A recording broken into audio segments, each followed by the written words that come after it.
How does Netflix's adaptation of Avatar, The Last Airbender, compare to the original? Netflix's live-action adaptation of Nickelodeon's beloved animated series Avatar, The Last Airbender, has officially arrived. It's been a long time coming. The show, set in an Asian-inspired fantasy world shaped by the ability to bend the natural elements, has spawned a sequel series, comic books, and a high level of interest in additional stories set in the same universe. In the lead-up to the release of Netflix's adaptation, the show has been intensely scrutinized by the original series fans, especially after news broke 2 years into development that the creators of the cartoon, Dante DiMartino and Bryan Konietzko, had walked away from the project due to creative differences. Fans couldn't help but see foreboding echoes of the 2010 M. Night Shyamalan live-action film adaptation that is widely considered to be a terrible movie. So how much has the series changed from the original? The answer, in short, is a lot. After all, Netflix's version is only 8 episodes so far, compared to the animated series' 20-episode first season. There are too many differences to list, but let's break down some of Netflix's biggest departures from its source material.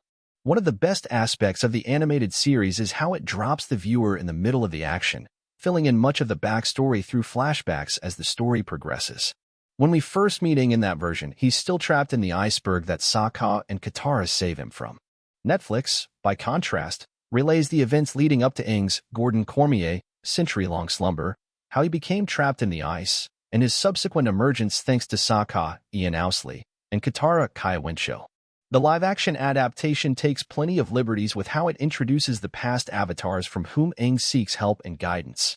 Avatar Kyoshi, Yvonne Chapman, arguably the most popular previous Avatar among fans, gets a bigger role in this telling when she possesses the body of Aang and helps him defeat Fire Nation soldiers invading Kyoshi Island. In the original series, Kyoshi doesn't take over Aang's body. Instead, it's the previous Firebender Avatar, Roku, in a different scene, who does. While Netflix Aang does have a spiritual conversation with Roku C.S. Lee, he later also has an extended conversation in the spirit world with the past waterbender, Avatar Kurik, Meegwan Fairbrother. This conversation does not occur in the animated version until well into the series. The biggest modification Netflix makes concerns Omashu, the Earth Kingdom city that in the new series becomes home to every single plot that Netflix can cram into it.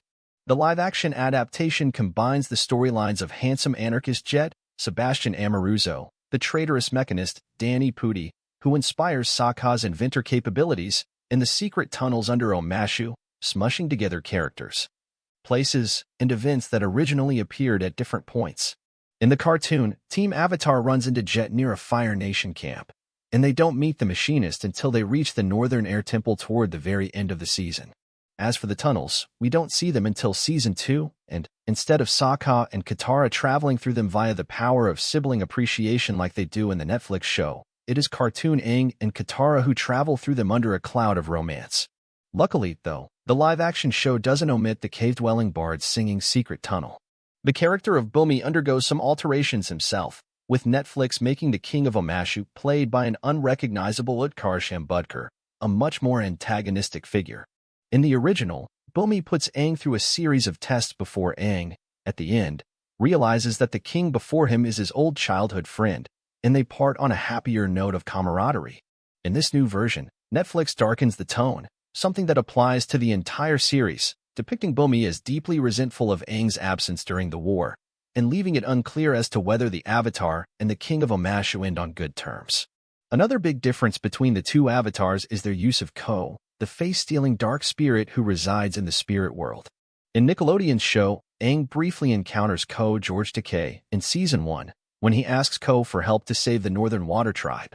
In this new telling, Sokka and Katara get trapped in Ko's realm. As with Omashu, Netflix uses this episode as an opportunity to conveniently shoehorn in other major plot points while Sokka and Katara are busy slumping over on the ground, like the Hey Bye storyline. The far too brief inclusion of the bounty hunter June, Arden Cho, and the vital moment when the Blue Spirit rescues Aang from Commander Zhao's capture, all of which are events that take place at different points in the original series. Naturally, the show had to leave a lot of the fun, superfluous, episodic side quests on the cutting room floor. Die-hard Avatar fans might miss the cartoon's wacky herbalist, from whom Aang seeks help when Sokka and Katara fall ill, The warring Earth tribes that Team Avatar plays mediator between while crossing a canyon, the Fire Master Zhang, who plays a vital role in Zhao's backstory, and Bato, a family friend of Sokka and Katara's who gives them information on the siblings' missing father. Another major omission is the entirety of Aang's waterbending, which is an odd choice, considering the entire first season is supposed to focus on Aang's desire to find a waterbending master so he can master the element.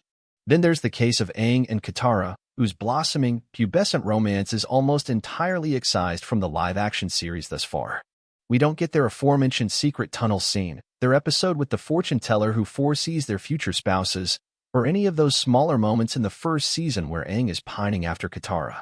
All of these moments may be minor, but, in aggregate, they solidify the growing friendship between Team Avatar, which needs a strong foundation as the group expands and changes throughout their journey to save the world. It remains to be seen how these changes, among the Netflix series' countless others, will impact the road ahead for our ragtag team of young warriors.